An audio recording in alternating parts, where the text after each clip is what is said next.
Good morning and welcome to another ironic introduction to another video. The purpose of this video is going to be why I believe the cutoffs, the arena cutoffs for beginner and intermediate brackets have increased so suddenly. And I think that the general idea is people think, well, with endgame and the hype over endgame, the amount of players in the game is so much higher. And the interest in the game is much higher, right? Like you've got all these highly invested new players who are probably jumping in with a group of friends, and when you're playing with a group of friends, you're more likely to put in more time and effort. And that idea isn't wrong, right? Like naturally speaking, if you have a lot of people coming in and they're all competing for these new characters and there's a lot of hype for these new characters, they're going to want those characters and they're going to be willing to put more effort into getting them. And that will naturally drive point values up a bit. And I don't deny that. But when I see the arena point grind, right, and like the way I've been grinding, and like recently it's been much easier, I know, for me, just because my roster's grown up, but I'm at the end of my grind. But people in the beginner bracket are still pushing insane numbers, and the reason for that is not because of interest, right? Like interest is the driving force. Interest is what makes it so you wake up, you do a round 2 hours later, and you rinse and repeat all day for as much as you can. Interest is what drives that. But the reality is that in the beginner and intermediate bracket, there were already people doing that. There were already people who started this game and were like, I really want that character. The thing is that the reason the arena cutoffs were where they were is because as a beginner and an intermediate player, you know, someone who's been playing the game for less than 60 days, you only have access to so many champions. You only have access to so much story content, right? You're either gated by skill or you're gated by champion pool, finding yourself not able to clear content. Like Act 4 is difficult unless you have some way to deal with degeneration, or if you can play perfectly so you're not suffering from degeneration as much. You don't have access to willpower as readily as other players, just because of unit cost, you know, and so all of these really affect the fact that beginners and intermediate players just naturally cannot push as many points. But for there to be this sudden increase in point values, there has to be a reason, and there is going to be a natural steady increase as player interest goes up, right? Especially with the way arena is naturally like a semi-competitive attempt at getting new champions. But the thing is that what really drives point value is access to higher content, access to more champions, access to, you know, essentially more points, right? Because I would stand to believe that it's reasonable to assume that the general player base is not doing any larger amounts of rotations, right? And when I say rotations, I mean how many champions you run in a 2-hour period, as there is a 2-hour cooldown on all of your champions. And so the limiting factor there is not how many rotations you do, which it is to an extent. Like the thing that keeps me from getting the points I do is how many rotations I do in a day. But I'm crazy. I'm doing, you know, somewhere between 9 and 11 rotations in a day, barely sleeping.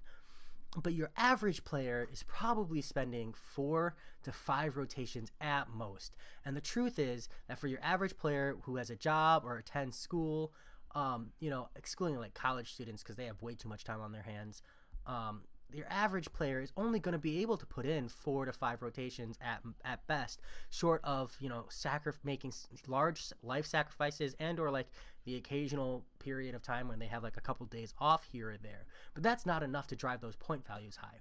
What's really doing it, and the way, like the real cause that I see, was the Kabam objective rewards, right? I've already cleared them all, so it's not like I can show you.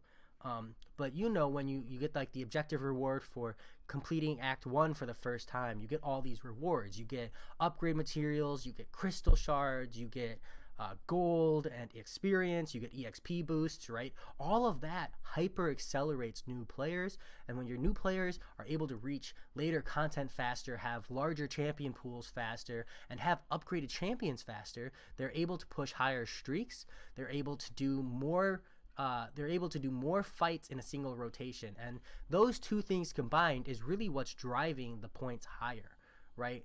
Because new players, it's like the reason why I have my quote-unquote no look strategy, right? Like it's my like whole look, I can play the game without looking at the screen, and it's because as a new player you have so much access to champions that you almost have more champions and so much story and event content to grind that you can play non-stop for 10 12 hours a day. Seaton's done it. Like, he literally did a stream of a free-to-play account where he played for like 8 to 10 hours straight, never even touched arena. Now imagine if you were driving in, you know, a 2-hour rotation for arena every time. That's what I did. Alternated between consuming my energy, popping experience boosts, and grinding arena. And in that manner, I literally played non-stop for like 2 weeks before I ran into an energy issue. But still, as a new player, you accelerate this fast, and that drives the point value up. And so I think for a lot of people, they look at those higher point values and they say, well, that's so frustrating and unobtainable. But the truth is that everybody is in the same boat, right? And like I said, I highly doubt, well, maybe like one extra round. Like, maybe the high interest is causing people to like wake up and do a rotation instead of like only doing the rotations when they get home from work. I think that's a reasonable assumption in itself. But I highly doubt that players out there are doing a significantly larger amount of rotations, right? I mean, I know I'm crazy enough to do it. I just don't believe that the rest of the player base, or at least I don't believe that 10% of the player base is crazy enough to do what I do. So that being said, when you see those higher point values, understand that it's just inflation, right? And what inflation means in this scenario is that you don't have to put a significant more amount of time and effort in. Yes, you probably do have to do more champion fights in a rotation, but my point is that you're not doing any more rotations. And it's really going to only be somewhere between like, I want to say 9 and 15 3-stars in a rotation to really get that higher point value. I could be really underestimating that, but I really do feel like it's somewhere between 9 and 15 out of 3 times multiplier. And when you do that like 5 times a day, 9 to 15 champions is, let's say, 10 minutes, and you're doing that 5 times a day, you know, that's like 50 minutes, you know, more.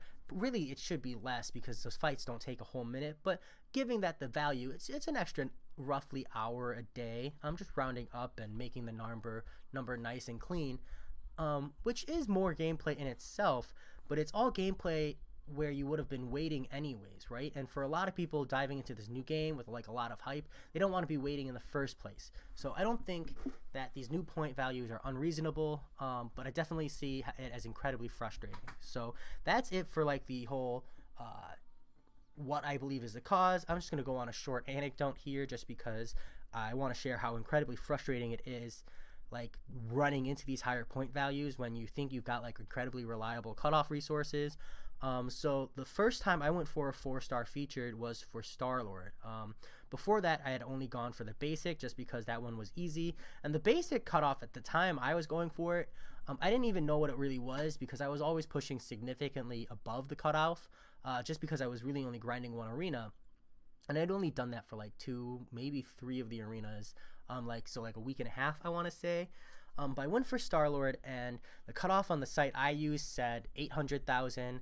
And Crafty Grinding, who, bless him, is the only other person with any kind of information on new and intermediate cutoffs. I mean, if you're a new player and you're like looking for consistent new and intermediate cutoff predictions, go to Crafty Grinding. Do give the guy some benefit. Like, he can only be so accurate. It's not like he's a new player or an intermediate player, and it's not like he gets those numbers from a reliable source. It's all self-submitted. But the fact is that, bless him, he was the only person who gave me any kind of an idea of where to start. So he said 4-star featured should be like 950K plus. So I was like, okay, that seems pretty reasonable. At the time, I think I was putting like 1.5 million in on the basic. So I was like, I can divide my points up and I'll grab that champion. So I put in 1.25 on Star-Lord. And the cutoff was higher than that. Like, it was probably like 1.26 or something. Like, I probably bubbled out. But I couldn't believe it. I had pushed that extra milestone and just missed out on Star-Lord. Luckily, like, I got him the second time around with 1.5 million. And I did dupe him just naturally. But it's still incredibly frustrating when you're going for a champion and you miss out like that. Star-Lord actually might have been a basic. I might be misremembering. It's been so long. I can fact check later. So maybe that was the first basic champion I went for. it's really embarrassing when this only happened like 30, 40 days ago, and I'm having such a hard time remembering. But let me tell you, when you bubble out like that, you suffer from this thing called sunk cost value. And so you dumped hours and hours and time in, and so you suffer from one of two problems, right? You either are someone who goes, wow, that was a lot of time, I'm incredibly disappointed, and then you burn out, which is totally reasonable. That happens to a lot of people. You burn out, maybe come back a week later and say, okay, I'm ready to try again. Or you're like me and you go, that was miserable, I'm never going to let that happen again. And then you set an alarm every 2 hours and you go, if I can't beat them with champions, I'm going to beat them with sheer time. And that's where I got my no look strategy for grinding, which is something that really only works for newer players. But still, that's where I got that. And it's just been kind of like this awesome streak of arena grinding ever since. But let me tell you, like, you have to turn yourself into a machine in order to do this. Like, I work 45 hours plus a week, which I know isn't a lot compared to other people, but I do have a social life. Like, I have a fiance, I'm getting married soon, I'm going back to school soon, I'm trying to pick up and move to another state. Like, I have a lot going on. My dad's getting married. It's been pretty crazy. This is, probably a little more personal than your standard video, but hey, I already told you that this would be kind of anecdotal. So that said, that's the cutoffs. I mean, I'm sure a lot of people have bubbled out, and it's so frustrating. Like, I've got people who I'm friends with in this game who have like messaged me and they like, hey, I got 1.1 million and I didn't get the character. And I'm like, yeah, that really sucks. Because it draws this interesting problem of like, should Kabam put the character as a milestone? But the issue with a milestone is, right, like, then it's too obtainable, because what makes this game profitable, and like, I hate to say it, but what makes this game profitable is disparity, right? Having players who have and having players who have not. Because when there is a disparity, it feels good to be on top. And when you're not on top, you want to be on top. And that's where you get like people who will grind like crazy, people who will wail like crazy, and people who will just flat out quit the game.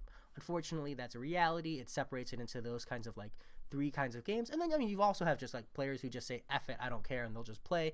Bless them, because honestly, that's probably like 80% of the community. But that said, drawing that disparity of players who have and players who have not is what really like makes this game profitable. Because as much as people hate it, like, because it's frustrating, I understand. Because even with how much money I spend on this game, which understand is like a solid amount every week, I feel every paycheck I spend whatever is half my overtime spent on mobile games. That's just like this is money I'm allowed to waste, because this is money that I earn by working extra hours. And so that's usually anywhere between $100 to $200 of hours just overtime. And I don't always spend all of it, but that's my budget. And keep in mind that I do split that between other games, believe it or not. Believe it or not, people like me don't keep this game running. What keeps this game running are people who spend $2,000 every week. Like, Kabam's like, hey, here's Ronin, he looks super cool, he might be badass. And then you're going to have these whales who go, okay, great, I'm going to spend $2,000 from this paycheck on him. And then Kabam waits, another 2 weeks, and you might be, well, why are the champions released every 2 weeks? It's like that because it syncs up with paychecks, right? So like, think about it. Like, right now we're on Iron Man Infinity War. Where are we in the month? We're on 524. Paycheck has already passed, so we're on an old champion. Ebony Maw comes out, a week from now, which will be May 31st, give or take. Well, I guess technically we are. Wow, time goes by quick. Technically, it comes out May 30th, right? May 30th. That sounds a whole lot like Payday to me. Payday comes around. Ebony Maw hits the crystals. Whales buy crystals.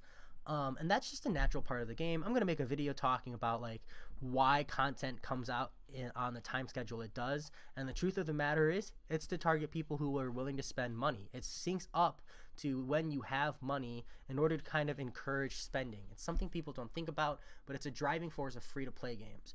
And when you are a free-to-play player, I'm just saying, when you are a free-to-play player, it's important to understand how the game's monetary system is set up, because then you can optimize accordingly. So one example is you should always expect some kind of deal at the beginning of the month or halfway through the month.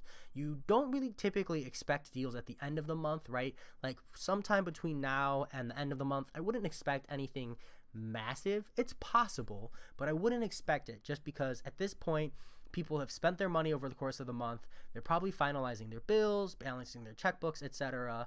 And then it's the beginning of next month where people will have money again. And so that's why, if we're going to see like a massive deal, I would expect it would be like June 3rd, June 4th, give or take, right? Like not quite on the first couple days, because right at the beginning of the month, you want to give people time to pay their rent. You want to give people time to pay whatever bills they have, and then a couple days into the month, they're going to be like, okay, I still have X dollars left, and with X dollars left, you hit them with the kabam, right?